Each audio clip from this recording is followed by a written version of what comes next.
Good morning twelfth class. आज की class के अंदर हम पढ़ेंगे टॉपिक ईथर। इससे पहले के टॉपिक में गुड मॉर्निंग ट्वेल्थ क्लास। आज की क्लास में हम टॉपिक पढ़ेंगे ईथर। इससे पहले की क्लास के अंदर हमने अल्कोहल बनाने की विधियां और अल्कोहल के रासायनिक गुण के बारे में अध्ययन किया। उसके बाद हमने जो आपको वीडियो सेंड किए उसमें फिनॉल बनाने की विधियां और फिनॉल के इम्पोर्टेंट रासायनिक गुण आपको करवाए गए। अब हम जो टॉपिक ले रहे हैं वो हम क्या ले रहे हैं बेटा? ईथर। ठीक है, चैप्टर कौन सा है हमारा? ये चैप्टर 11 का लास्ट टॉपिक हम ले रहे हैं ईथर। क्या ले रहे हैं बेटा? ईथर। तो देखो, सबसे पहले हम इसके बारे में देखते हैं कि ईथर में क्या क्या होता है। जिस तरह से हमने जनरल इंफॉर्मेशन अल्कोहल की, फिनॉल की शेयर की थी, आपको समझाया था, वैसे के वैसे ईथर के बारे में भी आपको समझाते हैं। थोड़ा स्वास्थ्य गड़बड़ होने के कारण वीडियो थोड़े मुश्किल से बन रहे हैं, लेकिन फिर भी हम आपको वीडियो प्रोवाइड करवा रहे हैं। ठीक है बेटा। सामान्य सूत्र किसका? सामान्य सूत्र ईथर का क्या होता है? CnH2n plus 2O। CnH2n plus 2O ether का सामान्य सूत्र होता है। क्रियात्मक समूह। क्रियात्मक समूह का मतलब होता है फंक्शनल ग्रुप। क्या होता है? Functional group. कि भाई ईथर का क्रियात्मक समूह क्या होगा? तो याद रखना, अल्कोहल का क्रियात्मक समूह क्या लिखाया था आपको? Single bond OH। ईथर का क्रियात्मक समूह क्या होगा? Single bond O, single bond. क्या होगा? Single bond O, single bond. क्या कहलाता है ये? ईथर का क्रियात्मक समूह कहलाता है। ठीक है बेटा। अब देखो, सामान्य नाम। ईथर का सामान्य नाम या कॉमन नेम क्या होगा? देखो, सामान्य नाम इसका क्या होगा? Di alkyl ether. क्या होगा? Di alkyl ether. IUPAC name. Ether का IUPAC नेम क्या होगा? तो IUPAC नेम देखो ईथर का होगा एल्कोक्सी। Alkoxy alkene. क्या नाम होगा?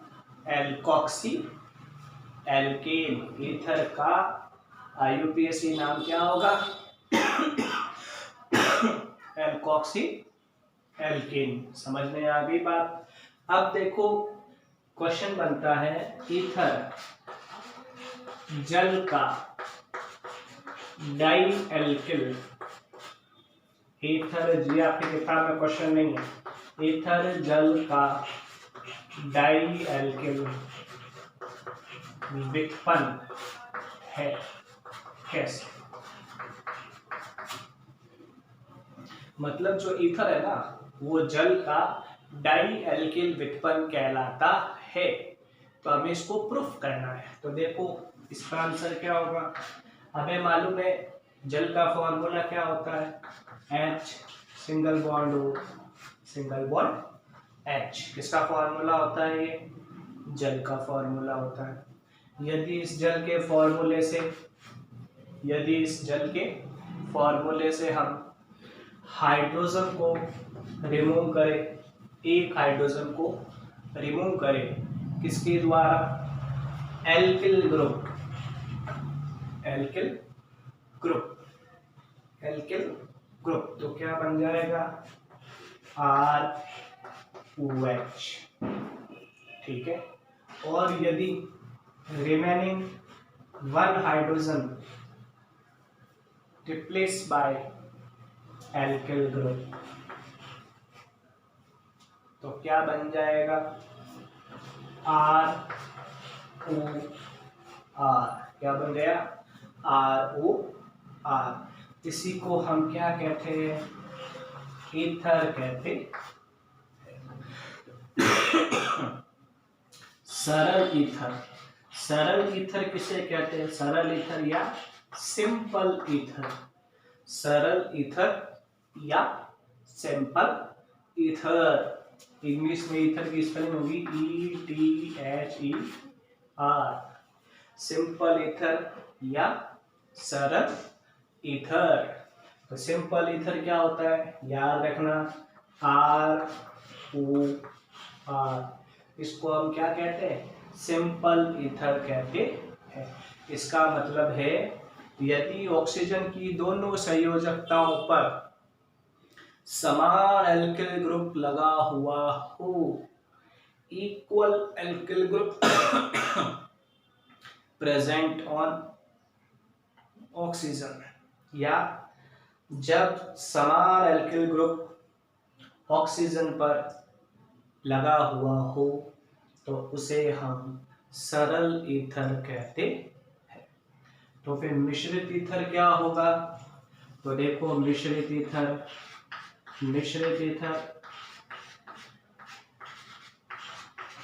कंपाउंड ईथर, मिश्रित ईथर को, कॉम्प्लेक्स ईथर को, कंजुगेटेड ईथर को, सब एक ही बात है। क्या होगी? ROR dash. इसका मतलब ऑक्सीजन की दोनों ही वैलेंसी पर अलग अलग ग्रुप अटैच है। या फिर हम इसको क्या लिख सकते हैं? ROAR।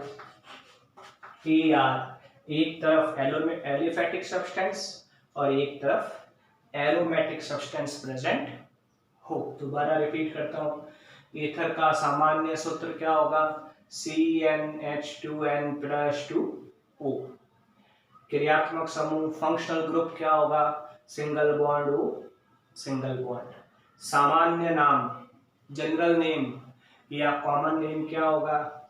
Die alkyl ether. IUPAC name क्या होगा? Alkoxy alkene. क्या क्वेश्चन बन सकता है? ईथर जल का डाई एल्किल व्युत्पन्न है। Ether is di alkyl derivative of water. Ether is di alkyl derivative of water. तो वाटर में से one hydrogen replace by alkyl group, then formation of ROH alcohol, then again hydrogen replaced by alkyl group, then formation of ether। सरल ether क्या होता है? ROR। जब oxygen की दोनों संयोजकताओं पर समान एल्किल ग्रुप लगा हुआ हो तो उसे हम सरल ईथर कहते हैं। और यदि ऑक्सीजन की दोनों संयोजकताओं पर अलग अलग एल्किल ग्रुप लगे हुए हो तो उसे हम मिश्रित ईथर कहते हैं। इसको आप अच्छे से नोट कर लो। ये ईथर की सामान्य जानकारी है जो हमें होनी चाहिए। ठीक है ना बेटा? अब हम स्टार्ट करते हैं आगे ईथर का नामकरण। देखो, जनरल जानकारी मैंने आपको दे दी। उस जनरल जानकारी को मैं बार-बार बीच में थोड़ा स्पेस देता हूँ जिससे कि आप चलते वीडियो में स्क्रीनशॉट लेकर आराम से आप काम कर सको। क्योंकि चलते वीडियो में बोर्ड की पिक बार-बार बोर्ड को हम रफ करते हैं तो पिक कंप्लीटली पहुंच नहीं पाती है। इसीलिए बार-बार बीच में हल्का सा स्पेस दे देता हूं जिससे आप आराम से उसका स्क्रीनशॉट ले सकते हो। ईथर का नामकरण, नोमेनक्लेचर ऑफ ईथर।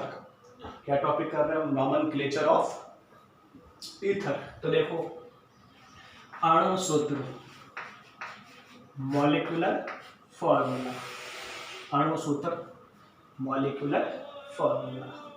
सामान्य नाम, कॉमन नेम।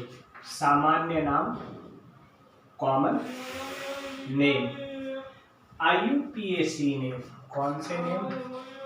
IUPAC name. ठीक है। एक अपन ने जब सामान्य IUPAC नेम पीछे लिखवाया था, समझाया था भाई एल्कोक्सी एल्केन क्या होता है? Alkoxy alkane. ये बात याद रखना, एल्कोक्सी वर्ड उस कार्बन के साथ ऐड होगा जहां कार्बन की संख्या कम होती है। मतलब एल्कोक्सी किस टर्म के लिए हमें यूज करना है? Least number of carbon, least number of carbon is called as alkoxy. देखते हैं हम, स्टार्टिंग मिनिमम 2 कार्बन से स्टार्ट होता है ईथर में। देखो CH3 single bond O, CH3 CH3 single bond O, CH3 सामान्य नाम। अब देखो इधर क्या है? मिथाइल। ये भी क्या है? मिथाइल। मिथाइल कितने टाइम है? 2 टाइम। तो क्या हो गया? डाई मिथाइल या डाई मैथिल। हिंदी में कहते हैं मैथिल, इंग्लिश में कहते हैं मिथाइल। डाई मैथिल। कौन सा टॉपिक पढ़ रहे हैं हम? ईथर। कौन सा टॉपिक पढ़ रहे हैं हम? ईथर। तो क्या नाम हो गया? Di methyl ether. समझ में आ गई बात? अब देखो इस ऑक्सीजन पर इधर भी एक कार्बन अटैच है, इधर भी एक कार्बन अटैच है। तो कहने का मतलब अगर ये एल्कोक्सी बनेगा तो ये एल्केन बनेगा, अगर ये एल्कोक्सी बनेगा तो ये एल्केन बनेगा। एक कार्बन है तो मेथॉक्सी क्या बन जाएगा? मेथॉक्सी। अगर ये मेथॉक्सी बनेगा तो ये क्या कहलाएगा? मीथेन। Methoxy methane. आराम से स्क्रीनशॉट लेके कॉपी में काम किया करो आप, कोई प्रॉब्लम नहीं आएगी। अब यदि CH3 की जगह पर हमने लिखा C2H5 single bond O, CH3 C2H5 single bond O single bond CH3। अब देखो जब अलग अलग सब्सटेंस होंगे तो हम 11th क्लास में आपको समझाया हुआ है, हम अल्फाबेटिकल ऑर्डर वर्णमाला क्रम का यूज करते हैं। अब वर्णमाला क्रम में यदि देखा जाए तो M फॉर क्या होता है? मिथाइल। और E फॉर क्या होता है? इथाइल। तो अल्फाबेट में हमारे E जो अल्फाबेट है वो M से हमेशा क्या आता है? पहले आता है। इसलिए हम यहाँ पे क्या लिखेंगे? Common name ethyl, ethyl, methyl, ether. क्या लिखेंगे? Ethyl, methyl, ether. Ethyl, methyl, ether. समझ में आ गई बात? और कॉमन नेम IUPAC नेम क्या होगा? Methoxy ethane. मिथॉक्सी एथेन मतलब हमेशा जो CH3 है वो हमेशा।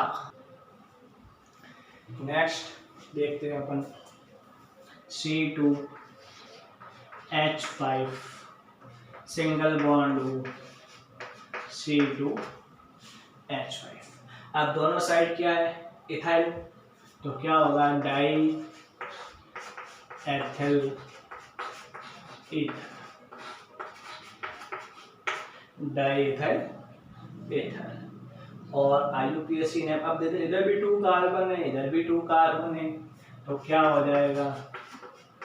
Ethoxy ethane, ethoxy ethane. समझ में आ गई बात? यदि यहाँ पर CH3 हो और यहाँ पर C6H5 मतलब CH3 कौन होता है? एलिफेटिक। C6H5 कौन होता है? एरोमेटिक। याद रखना इसका नाम M फॉर मिथाइल, ठीक है। और ये क्या है? फेनिल। क्या है ये? फेनिल। तो नाम होगा methyl phenyl ether, methyl phenyl ether. समझ में आ गई बात? मेथिल, फेनिल और ईथर। क्लियर? अब इसका IUPAC नेम क्या होगा? क्योंकि जैसे ये मेथेन है वैसे ये क्या है, C6H5 और 1, तो ये बेंजीन का जो सब्स्टिट्यूट है, बेंजीन से तो बना हुआ है ये फेनिल, तो नाम होगा methoxy, methoxy benzene, methoxy benzene. और इसका व्यापारिक नाम, व्यापारिक नाम का मतलब मार्केट नेम एनीसॉल। मार्केट नेम क्या होता है इसका? एनीसॉल, एनीसॉल। मार्केट नेम क्या होता है? एनीसॉल। किसका? मेथॉक्सी बेंजीन का। अब यदि CH3 की जगह पर C2H5O C6H5, यदि मेथाइल की जगह पे क्या आ जाए? एथिल आ जाए, तो क्या नाम होगा?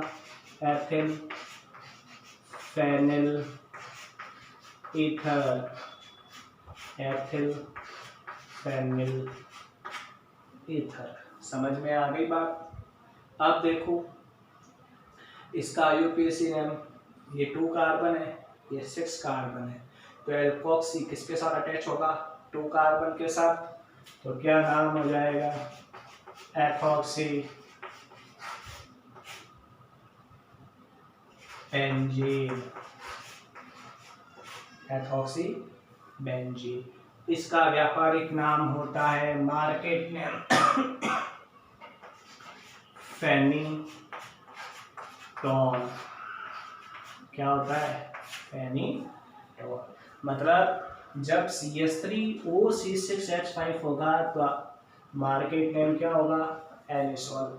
और यदि C2H5O C6H5 होगा तो मार्केट नेम क्या होगा? फेनिटॉल। तो इनको आपको अच्छे से देखना है ताकि आपको कोई भी प्रॉब्लम नहीं आए। ठीक है? कोई भी आपको प्रॉब्लम नहीं आनी चाहिए। समझ में आ गई बात?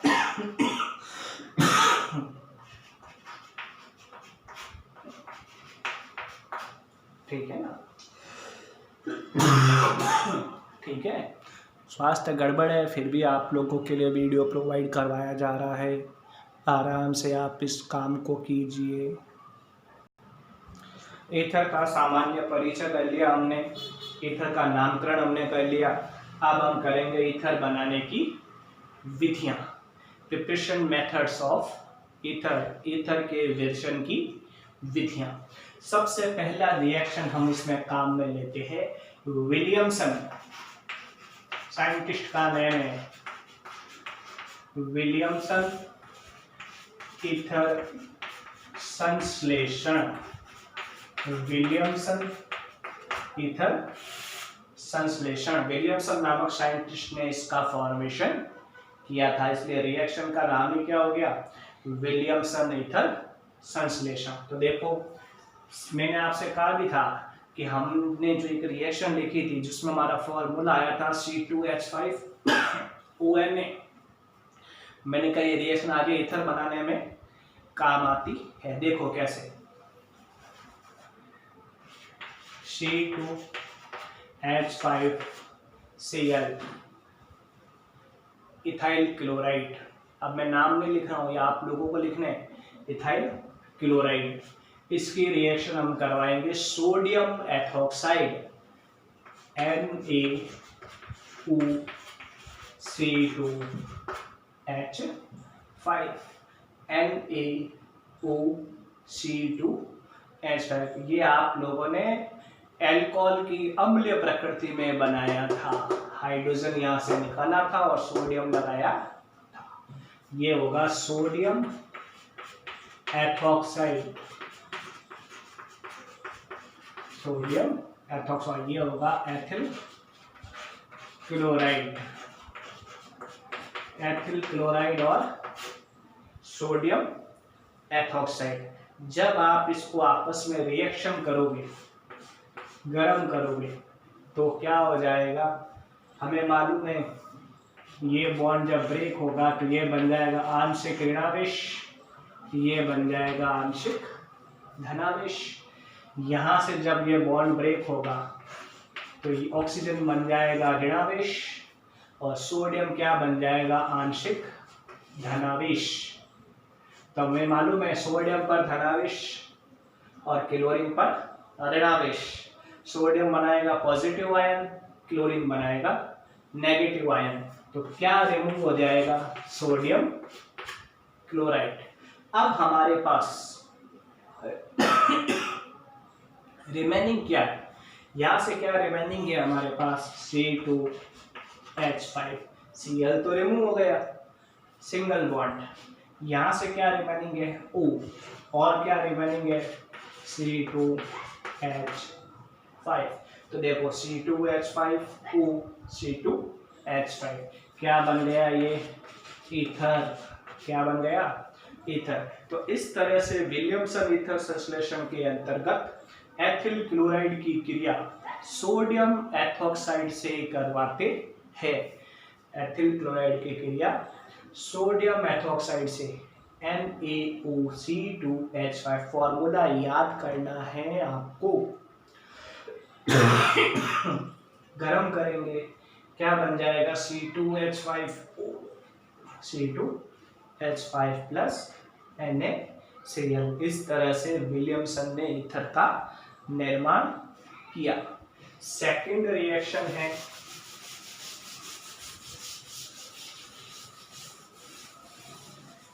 सेकंड रिएक्शन होगी विलियमसन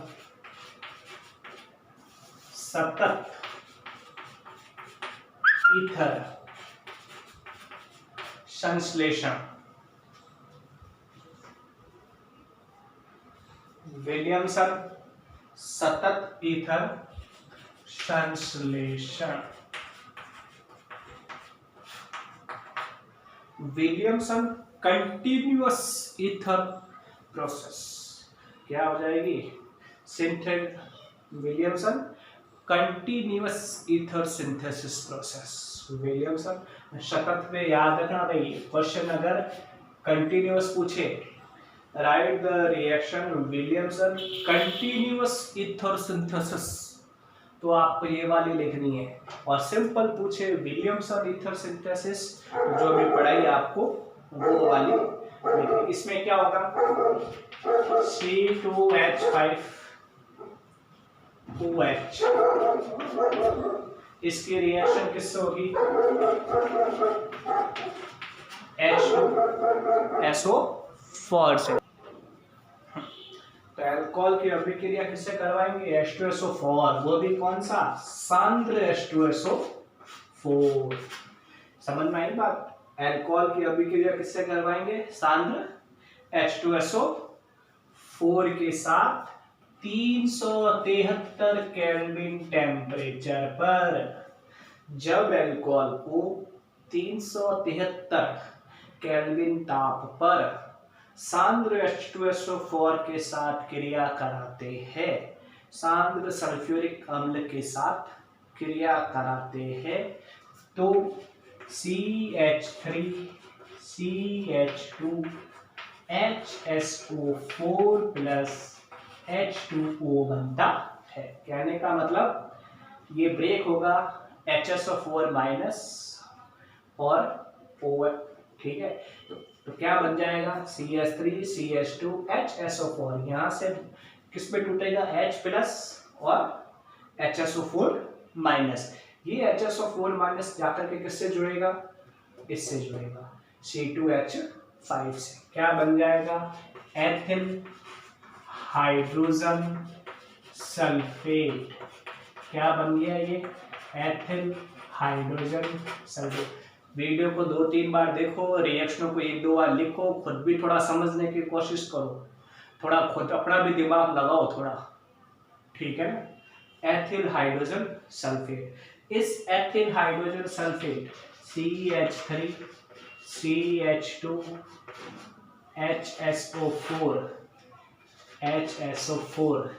इसकी रिएक्शन अब हम किससे करवाएंगे? दोबारा एल्कोहल से करवाते हैं। एल्कोहल का formula H2CH2CH3, ethyl alcohol CH3 CH2O और H। ऐसा इसलिए लिखा ताकि यहां से हमको वापस से जो सब्सटेंस चाहिए वो बाहर निकले। किसकी उपस्थिति में क्रिया कराएंगे? क्या टेम्परेचर लेंगे इसके लिए? हम 413 केल्विन टेम्परेचर पर। तो देखो ये H, ये U के लिए H2SO4 वापस से बन गया। वापस से क्या बन गया? H2SO4। लेकिन याद रखना यहाँ क्या बन रहा है? वाटर। ये जो वाटर बनेगा ये बार बार किस में गिरेगा? H2SO4 में। इसलिए धीरे धीरे क्या होगा? तनु डाइल्यूट हो जाएगा। इसीलिए इस रिएक्शन में हम जो स्टार्टिंग में जो H2SO4 लेते हैं वो प्योर और शांत H2SO4 काम में लेते हैं। अब यही H2SO4 दोबारा कंटिन्यूस में रिएक्शन में काम आता है। तो रिएक्शन कंटिन्यू जब तक H2SO4 की क्रियाशीलता है या जब तक H2SO4 क्रिया कर सकता है तब तक ये रिएक्शन कंटिन्यू मूव करती है।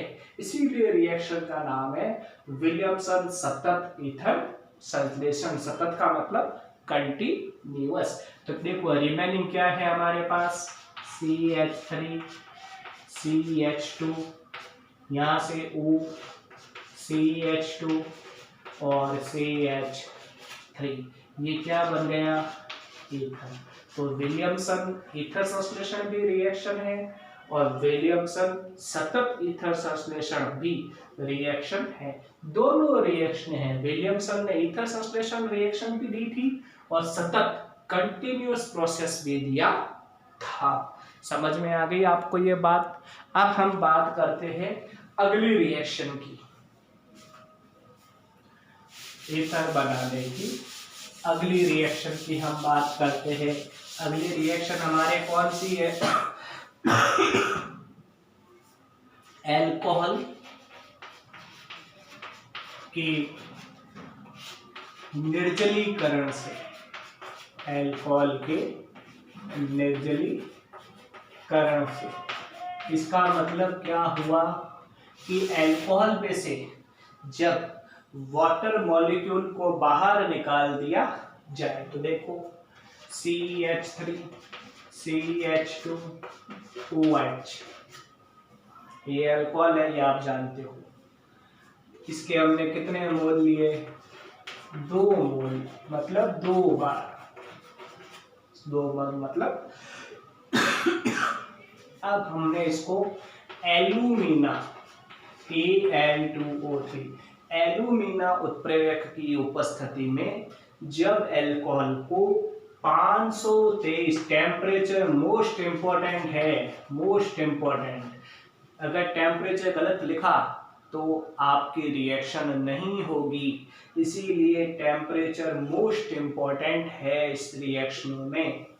जब अल्कोहल को एल्यूमिना उत्प्रेरक की उपस्थिति में, मैं लैंग्वेज भी बोल रहा हूं साथ में, जब अल्कोहल को एल्यूमिना उत्प्रेरक की उपस्थिति में 523 केल्विन ताप 523 केल्विन टेम्परेचर पर जब गर्म करेंगे तो इस अल्कोहल से ये हाइड्रोजन और इस अल्कोहल के मॉलिक्यूल से ये OH बाहर निकल जाएंगे और वाटर का निर्माण होगा। जो रिमेनिंग होंगे जैसे CH3 CH2 O CH2 और CH3 ईथर का निर्माण करेंगे या ईथर का निर्माण होता है जब अल्कोहल के मॉलिक्यूल्स को एल्यूमिना उत्प्रेरक की उपस्थिति में 523 केल्विन ताप पर गर्म करते हैं तो निर्जलीकरण की क्रिया होती है और ईथर का निर्माण होता है। ये रिएक्शन मोस्ट इंपॉर्टेंट रिएक्शन है, क्योंकि एक चीज और बता दूं पास में ही यहीं पे छोटी सी, यदि अल्कोहल का एक मॉलिक्यूल लेते, यदि अल्कोहल का एक मॉलिक्यूल लेते आप एल्यूमिना की उपस्थिति में, ये क्वेश्चन आया हुआ है बोर्ड में, दोनों रिएक्शन साथ पूछी गई, ठीक है ना। एल्यूमिना की उपस्थिति में 653 केल्विन टेम्परेचर पर यदि गर्म करोगे तो बन जाएगा एल्कीन। क्या बनेगा? एल्कीन। तो क्वेश्चन आया था बोर्ड में, ये बोर्ड में क्वेश्चन आया था, बोर्ड में क्वेश्चन ऐसे आया था, एल्कोहल रिएक्ट विद, ये क्वेश्चन आया था, alumina 5 to 3 kelvin temperature, alumina 653 kelvin temperature, ठीक है। ये प्रोडक्ट बना ए, ये प्रोडक्ट बना बी, रिएक्शन कंप्लीट कीजिए। ऐसे क्वेश्चन आया था बोर्ड के अंदर, बोर्ड में कैसे क्वेश्चन पूछा गया, एक बार यहाँ लिख के दिया, अल्कोहल, अल्कोहल को एल्यूमिना उत्प्रेरक की उपस्थिति में 523 केल्विन ताप पे गर्म करने पर क्या बनता है, रिएक्शन लिखो। और अल्कोहल को यदि एल्यूमिना उत्प्रेरक की उपस्थिति में ही 653 केल्विन टेम्परेचर, 653 केल्विन टेम्परेचर पे गर्म करेंगे तो क्या बनेगा, तो रिएक्शन लिखो। मतलब दोनों रिएक्शन साथ साथ पूछी। ये 2 मार्क्स का क्वेश्चन था, 2 marks question in board, 2 marks का क्वेश्चन था बोर्ड के अंदर, इसलिए इसे इंपॉर्टेंट समझना, अच्छे से पढ़ना, ठीक है ना। इस तरह से हमने अल्कोहल बनाने का विलियमसन संश्लेषण, विलियमसन ईथर संश्लेषण पढ़ा।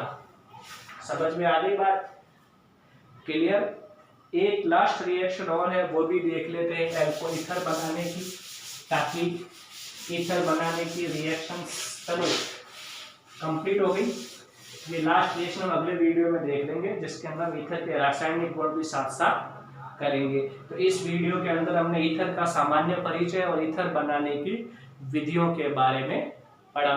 अच्छे से इसको देखना आप वीडियो को। Okay, thank you, welcome.